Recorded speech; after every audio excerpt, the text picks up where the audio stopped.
Hey beauties, welcome back to my channel. The Sephora savings event is almost here. As promised, I am sharing a list of my fragrance recommendations, and I did my best to concentrate on newer fragrance launches and things that feel appropriate for the season right now. In case you purchase any of these or you want to gift them to somebody, you could feel free to unbox and wear through the holiday season. We're starting with one of my dark horse favorite new fragrance launches of the year, Valentino Donna Born in Roma Extra Dose. Another bright pink flanker. I missed the Valentino PP fragrance. Was it last year?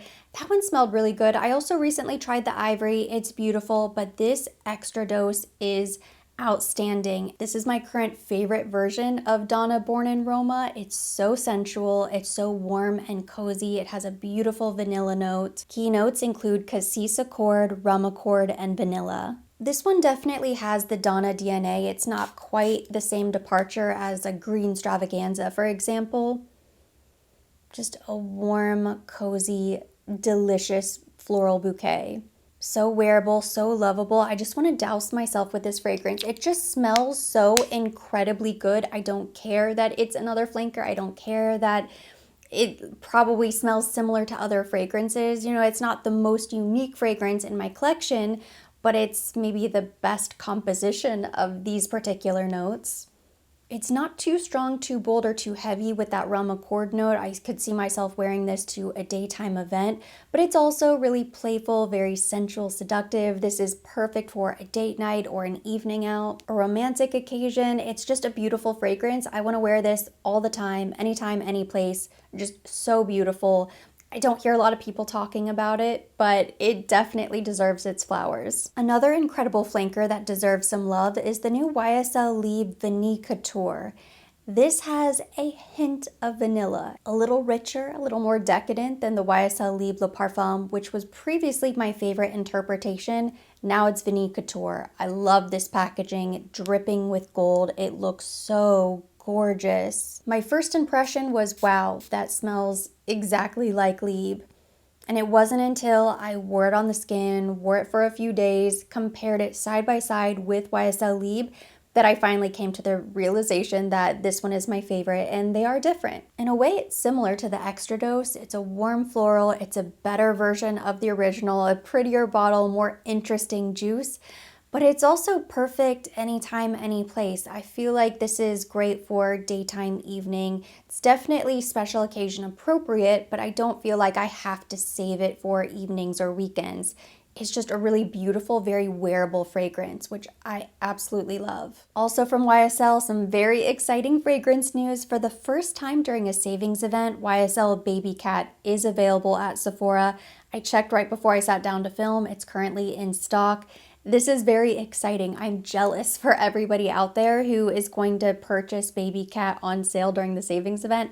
I overpaid for my bottle from Dubai. I think I found it on eBay. This is the original packaging. I also have the new black packaging, which is one of the best fragrances. I think this is one of the prettiest designer fragrances. It smells so expensive and niche. Now this is a unique vanilla. It is so warm and cozy. The leather note adds so much interest. This feels like a holiday party fragrance, or definitely date night, evening. You could wear this daytime, I'm sure some people do. For me, this is more of an elegant black tie. You're getting really dressed up, and this is your fragrance for the night type of scent. If you've never tried Babycat, but you love Guerlain Spiritueuse Double Vanille, they're not the same. But I think you would probably appreciate this fragrance because it's another very elegant, sophisticated, not sickeningly sweet vanilla. It's just a very warm, musky, suede vanilla. It's outstanding. It's a masterpiece. Now these are for the gourmand loving girlies who want something a bit sweeter. We have Queen's Caramel by Ellis Brooklyn and the Seven Virtues Buttercream Haze. Both of these are sweet, delicious, and they also have maple, which I am really loving at the moment. Haven't had a chance to wear them side by side yet, so I can't say which one is definitely my favorite. Queen's Caramel is so beautiful. It's better on the skin than it is the blotter card. But it's so pretty. I really love both, but I don't think you need both in your collection. They almost serve the same purpose, so I would choose one or the other. Queen's caramel is very sugary sweet, like straightforward caramel, but something about it smells so nostalgic. It just reminds me of the state fair and going around, riding all of the rides, eating all of the sweet treats. There's something very light and carefree about this fragrance, and I love the way it dries down on the skin. As it dries down, it's not overly sweet. You're just left with that warm caramel, musky finish. Very pretty. And then Buttercream Haze has keynotes of vanilla buttercream icing, maple caramel cream, and tonka bean. This is not as sweet as the Queen's caramel. It's definitely sweet. I mean, it has buttercream icing as one of the top notes. But it's so, so pretty. It's very warm, kind of melted butter, sweet caramel goodness. As it dries down, you get tonka bean musk, and it's just a very pretty, very fun gourmand fragrance. Easy to love, easy to wear, perfect this time of year. This one reminds me of sweater weather, just getting really bundled up when it's cold outside, getting cuddled up with a blanket, the fireplace is going. Maybe you have a cup of hot chocolate or hot tea. Warm, cozy vibes, but very delicious. This one smells a bit more natural, and it does say somewhere on the bottle it has sustainably sourced bergamot from Italy, upcycled sandalwood. It smells like these ingredients are more natural. There's just something about Ellis Brooklyn, even the fragrances that I really enjoy from the brand, like Miami Nectar, Queen's Caramel, somehow they smell AI generated. I can't explain it. Another incredible gourmand to look out for is the new Kayali Oudgasm Chocolate Oud 11. This totally took me by surprise. Keynotes include caramel apple, spiced rum, velvet orris, incense, dark cocoa, and chocolate oud. I was not expecting to love this as much as I do because I'm not a huge fan of chocolate or cocoa in my fragrance. It can be hit or miss. Sometimes I love it, sometimes I don't. And maybe chocolate oud is something totally different from chocolate, because when I smell this fragrance, I really just get the caramel apple, the spiced rum, the incense, the velvet orris. This smells like the holidays. It smells like warm apple cider. It smells like family dinner when the candles are lit and everybody's gathered. It smells so nostalgic. It honestly smells just like the holidays. It's sweet and spicy and delicious, and it smells expensive. This is one of my favorite Kayali fragrances. It is incredible. It's decadent, it's opulent. This is definitely evening, getting dressed up, going out on the town, going out to dinner, holiday party. Probably not a daytime fragrance. I think this leans more evening appropriate. And I cannot wait to wear this out more. It smells so good. If you love spicy incense, baked apple pie type of fragrances, you're going to adore this. It's a little bit like Parfum de Marly Eau Jaune, but I think this leans a little bit more feminine. I love that it smells like an expensive, incredible dessert, but it also still smells like fragrance. I don't like my gourmand fragrances to smell too hyper realistic. Like, I want to smell like the essence of a baked good. I don't want to actually smell like I just got trapped in somebody's bakery.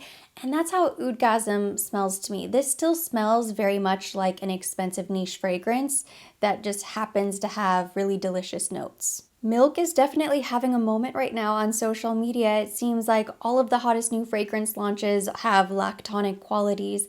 I've never been a huge fan of milky fragrances, but this changed all of that, starting with Dead Cool Mochi Milk. I've been trying so hard to spread the love around all of my new fragrances and rotate them, but for the last few days, Mochi Milk is all I've been wearing.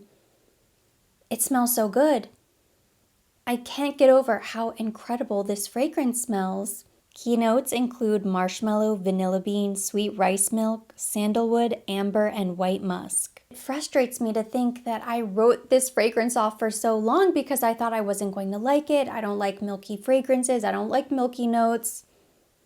And this has instantly become one of my favorite fragrances. It smells so delightful. It's a little milky, but then it's still a little bit clean. It's a little warm, little cozy, but it's also very light and airy. It's still daytime appropriate. Smells a little bit fresh and clean, like really delicious shampoo, if shampoo was delicious and tasted like vanilla. It's everything. It is truly the perfect fragrance. I cannot get over how beautiful this is. And this is not new at all. I think I'm just really late to the party on this one. I cannot stop wearing this fragrance. This is absolutely full bottle worthy. If I had to make one recommendation, it depends on what you're shopping for. But if you are just looking for the perfect go-to everyday fall fragrance that's maybe a little bit warm, a little bit soft, still smells clean, but you really like vanilla, this is the perfect fragrance. It's so feminine, it's so elegant, it's so everything I want in a casual, everyday grab-and-go fragrance. I need to do more research. I know they have dryer sheets available in this fragrance, but do they have a body lotion? Do they have a body wash? I want all of the things. I want a candle in this fragrance. I want it all. And I probably have Milk Orchid by Commodity and Perfumerism to thank for opening my eyes to the world of lactonic fragrances that I've been missing out on, because this smells incredible. The first time I tried it, didn't have high expectations and it blew me away. Keynotes include fig milk, sweet vanilla orchid, magnolia, warm cotton, coconut cream, and macadamia milk. I love fig, I love orchid, I love macadamia nut, so it's not a huge surprise that I love this fragrance. This smells like a delicious kind of tropical dessert. Figgy, milky pina colada. Very beautiful, very elegant. I love this fragrance so much. It's currently sold out. I hope it comes back in stock at Sephora before the end of the savings event, because it is definitely worth checking out. And if you haven't completely moved on from fruity notes and you're looking for a fruity floral that has a bit of depth to it, something that would be perfect for fall winter, I highly recommend trying the new Miss Dior Essence. This is such a bold, fruity interpretation of the original. It has blackberry, elderflower, jasmine, and smoked oak wood. I love the sophisticated bottle, the black bow tie, and the houndstooth etched in the glass. I don't know if I would recognize this as a Miss Dior if I smelled this blind. It's so different. It's so bold. It is so intense and juicy, fruity, a little spicy, still floral, definitely still Miss Dior, but so much more intense. This is Miss Dior really dressed up, going to the holiday party, going to the gala, the event. Definitely more evening appropriate. You get a lot of the blackberry and the smoked oak wood. Very smoky, very woody. It is another flanker, but it definitely feels like a totally different interpretation of the original fragrance. You can tell Francis Kurkdjian definitely put his own twist on Miss Dior with this one. Beautiful. Definitely does not smell like just another flanker of Miss Dior. The dry down is so elegant. It is so sophisticated. This to me feels more like a special occasion fragrance, maybe an anniversary, a birthday, getting really dressed up, celebrating something. And then hands down, one of the biggest surprises for me, I think one of the prettiest fragrance launches of the year, is this new La Vie Belle from Lancome. It's Vanille Nude. Keynotes include solar jasmine, glazed vanilla, and creamy white musk. I really like the original La Vie Belle. I also like some of the flankers, like the iris version is really nice. But this is one of the prettiest fragrances. Just blew me away the first time I smelled this. It's floral, musky, a little creamy from the vanilla, but it's not a sugar bomb. It smells so elegant, so feminine. This to me, when I smell this fragrance, I just picture getting really dressed up with rollers in my hair and a silk robe, kind of old Hollywood glam. This could be the perfect signature scent, even though I do think it's appropriate for fall winter because it has a soft, warm, kind of warm, cozy blanket type of vibe.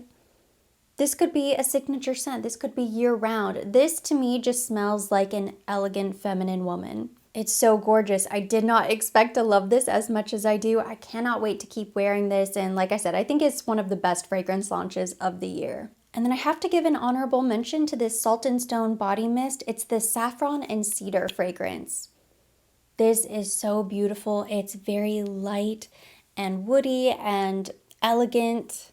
This is the perfect everyday casual scent. Now it's so faint. So if you like a perfumey perfume and you want your fragrance to last a little bit longer, I would say go with something else. But if you're looking for something that's office appropriate, something to wear to work, if you like a fragrance that sits a little bit closer to the skin, if you or someone you know and love is a bit sensitive to fragrance and you prefer a body mist, this is beautiful. That saffron and cedar combination is a little bit reminiscent of a Baccarat Rouge 540. Very different, obviously. I mean, this definitely does not have the potency or that vanilla sugar note, so it's not sickeningly sweet, but it smells like a beautiful woody perfume, but still incredibly light, and it smells very natural as well. I feel like the Salt and Stone body mist is going to layer really nicely with my Josie Maran Vanilla Vibes body butter. So that's kind of what I envision as the perfect, very light, casual, running out the door, running to the gym type of fragrance. Lightly scented body lotion and this body mist would be perfection. And that completes my list of Sephora Savings Event fragrance recommendations. Thank you so much for watching. Hopefully you enjoyed this video and you found it helpful. If you liked it, give it a thumbs up. Leave me your comments, questions down below.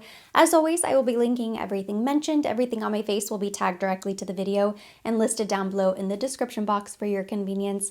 And for more videos like this, don't forget to subscribe and hit the notification bell.